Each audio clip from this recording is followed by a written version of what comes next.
The three relevant policies that we would like to speak here about is anti-bribery, anti-corruption, and anti-money laundering policy, which also includes the gift and hospitality policy, conflict of interest policy, and the whistleblower policy. The corporate image and reputation are respected and used correctly and appropriately by the business associates and their employees and subcontractors is of paramount importance. We should neither engage nor tolerate any form of corruption, bribery, theft, embezzlement or extortion or use of any illegal payment for the purpose of influencing and decision-making processes.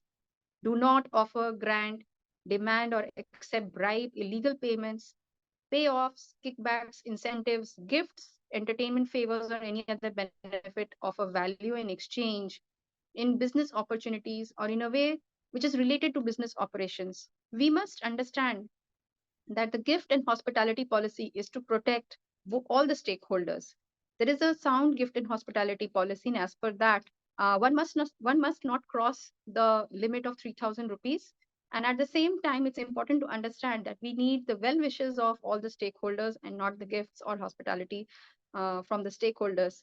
So no one should demand for it, but sometimes it could be customary or traditional to give or take uh, gifts, which should be as per the gift and hospitality policy. The conflict of interest policy, it's important to understand that the conflict of interest situation arises when an employee's private affairs or financial interest are in conflict with his or her duties and responsibilities and obligations or perceptions that a conflict may occur. Now, that could also impair employees' ability to act in the company's interest. Actions of an employee would compromise or undermine the trust of the stakeholders.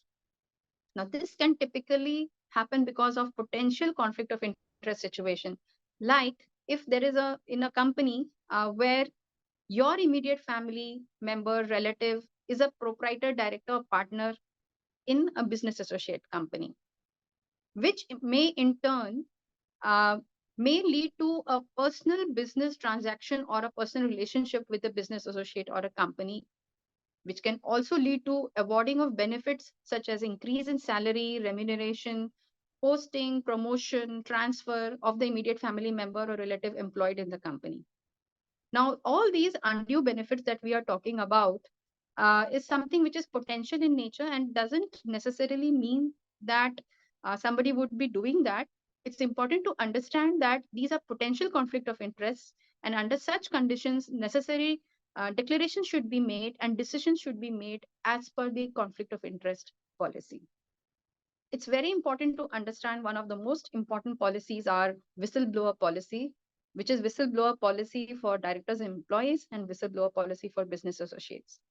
Now, this policy, what does it primarily speak about? It speaks about raising concerns for any unethical act which has already happened or which you foresee can happen, which we can say actual or potential in nature, which is in violation of code of conduct or any policy or the law.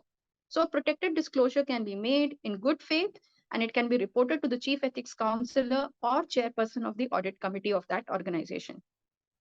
It's important for everybody to know that no unfair treatment would be meted out to the whistleblower by virtue of his or her reporting to the audit committee chairperson or the chief ethics counselor, who would be protected under the whistleblower policy.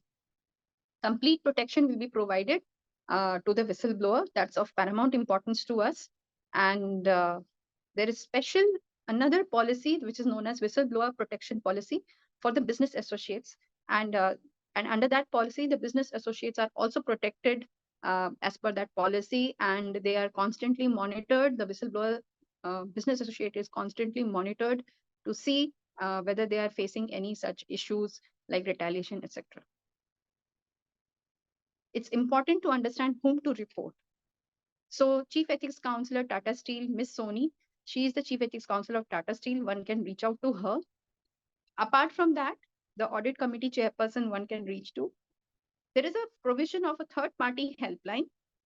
There's a toll-free number of KPMG which one can connect with. The toll-free number is available on the company's website, and it's also provided at the time of when the business partner or an employee joins Tata Steel. Now, this number, if you'll see, It's 1-800-102-0875. Apart from that, it has many other facilities like you can write an email or you can connect through web access. You can also post your documents to KPMG. It is very simple, accessible. It is available in multiple languages, and it keeps complete confidentiality, maintains anonymity, and is in compliance with GDPR regulations.